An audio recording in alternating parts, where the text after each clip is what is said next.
There's no life without humor. It can make the most wonderful moments of our life glorious and the most tragic ones bearable. Rufus Wainwright, Canadian songwriter and singer. Humor is such an important tool in our lives, and it's also a great resource to improve your presentations and make them a bit more funny. And that's exactly why in this week's episode of Master Talk, I'll be covering the ins and outs of humor so you can be a bit more funnier on stage. Hi everyone, I hope you're doing well. Brendan from Master Talk here, your go-to channel to mastering your talk. And today we're covering humor and how to master it. So let's get into it. The one caveat I want to communicate to you is that humor is a tool like any other, and it's not something you need to do by any means. It's a tool. So many different individuals can use sarcasm, humor is one of them, scientific facts. Everyone has a different language in how they communicate their message. So consider humor a tool like any other, and if it's not something you like, don't do it. But if it's something you want to learn, then keep watching. Number one, focus on the same jokes for the same keynotes. For most of the consultants and coaches that I teach on public speaking, they generally present the same topic multiple times. And this is also true with most individuals. If you're a history major, you're going to present a lot of history presentations. So in that same regard, especially in the context of public speaking, what I do with my keynotes is I actually always reuse the same jokes because it improves the execution of those jokes. And since I'm presenting them to different audiences all the time, they never get old, except for me, but no one ever knows. There's this great joke I use in every single one of my keynotes called the Julia joke. So to give you context, when I presented a presentation to a group of teenagers who code and create startups and are going to be the future leaders of our country and our world, when I was presenting the part of my presentation where I compare both versions of silences to really showcase the importance of silences in presentations, I always ask my audience after I present the first one without silences how it was. And it's not meant to be very good. It's around 5 or 6 out of 10. But most people are generally shy to say anything.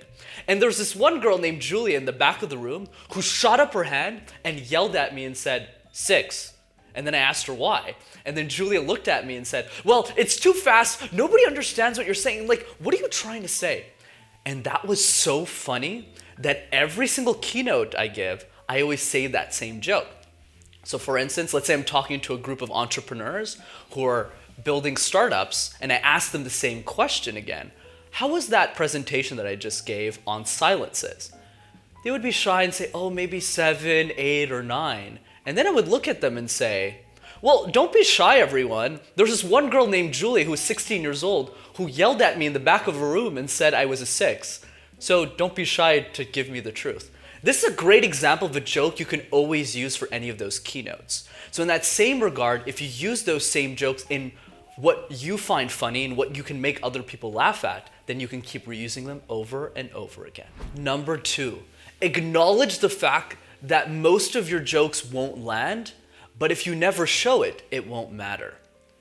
Think about it like this. You spend hours on end crafting the perfect joke.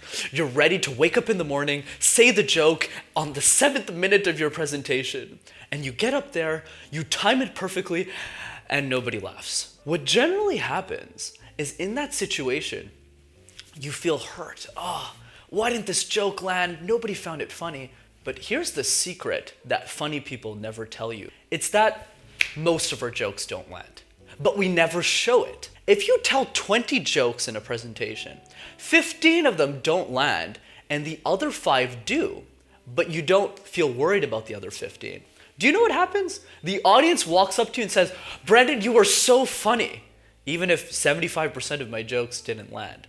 All this to say is by having the confidence to tell jokes, even if they don't land, when one of them does and people are hysterical, people will automatically believe that you're funny. That is the ultimate secret that stand-up comics never talk about that I'm telling you today. So keep that in mind when you're trying to be a bit more funny. Number 3. The best jokes are often the ones that are told without any preparation, and that's the real challenge. Jokes that are told in the moment of the presentation that you're in are very funny because it applies directly to the people that are listening to you. And the best way to practice this is to learn to think faster on your feet, which is a challenge. And the best way to do that is to put yourself in situations that forces you to think faster. Let's take stand-up comics like Kevin Hart or George Carlin or the likes.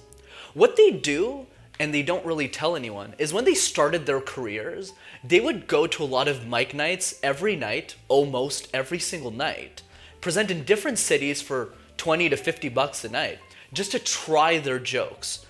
So they would go up to an audience, try a joke, see if it works, and through that preparation, after a couple of months of doing that almost on a daily basis, they then prepared the best jokes and use them in their showcase or their special that usually airs on Netflix or on other platforms. So in that same regard, what I'm trying to say is they work the muscle to think very fast on their feet. So when something comes up in the audience, they're able to quickly grasp on that and make it hilarious. And this is also true with me. One of the reasons why I'm able to tell jokes spontaneously is because I have a lot of experience in theater, and my day-to-day life as a consultant, my job is essentially to make other people happy. Whether it's my clients, whether it's my employees that I work under or that I work with, every facet of my life is to add value to other people. So it's only natural for me to be a bit better at telling jokes.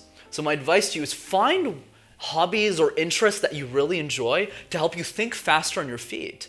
And with the added confidence that you have from the same jokes that you tell, you'll be a lot more confident to take that risk that no one else is willing to take.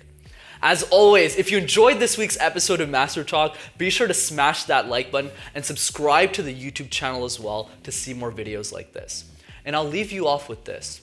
Humor is a wonderful tool that enables you to make other people happier, because laughter is the best medicine. So if you're able to master humor, you'll be able to lighten the days of everyone else around you in a way that almost nobody can. Take care, master your talk, and I'll see you next time on the channel.